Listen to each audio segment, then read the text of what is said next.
This is a very exciting part of our future.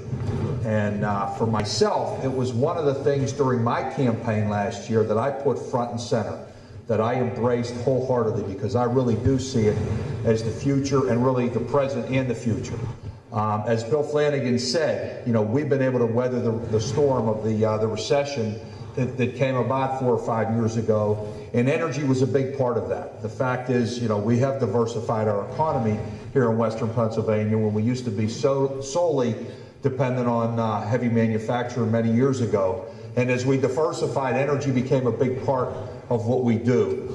And when you see the folks that have come together on the board here, when you see the United Steelworkers working with United States Steel in collaboration on this, and when you see Bayer and the operating engineers and IBEW, where we're hosting this right today, when you think about it, electrical workers should be in competition with the gas industry, but they're not. They're partners. They're working together, because this is one of those areas where when we do come together, we can see some tremendous growth. Business working together, Democrats working with Republicans.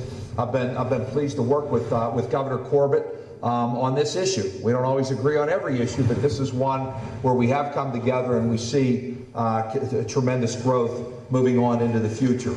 And it has really created a lot of jobs in this area. 40,000 jobs over the last 3 years were created here right in Allegheny County. And a lot of those are because of the, not just the Marcellus Shale, but the supply chain on down the line.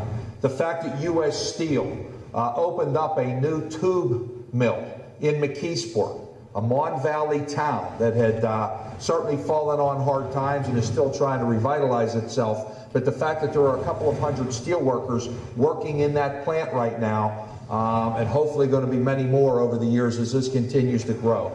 And when we talk about revitalizing a national economy and worrying about a national energy policy, the fact is, you heard the numbers of $25 to $26 billion of imported foreign oil. And what good does that do us? Well, it doesn't put any of our people to work.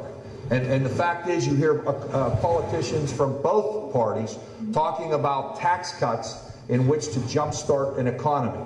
Well, think about the tax cut, quote unquote, that would occur if people were able to fill up their vehicle with $1.70 equivalent natural gas versus $3.80 imported oil gasoline that we use right now. Think about the amount of money that would put in the consumers' pockets to jumpstart that. Think about an automobile industry that continues to grow and is coming back. But think about them manufacturing on a large scale natural gas vehicles and what that would mean, and all the products that would come out of that. We see it right here with Bayer Corporation and our chemical industry doing extremely well as they continue to grow. And the announcement of the Shell petrochemical plant out in Beaver County, how that's going to continue to add to manufacturing. And this really is about the benefits that we can gain, not just from cheaper energy and not just from reduced heating and cooling costs, but how we can really jumpstart manufacturing.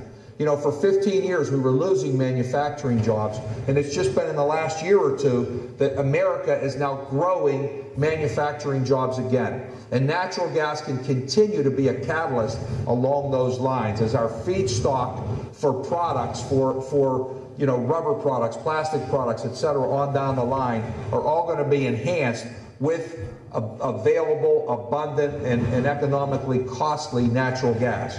So we see nothing but good things coming over the years to come.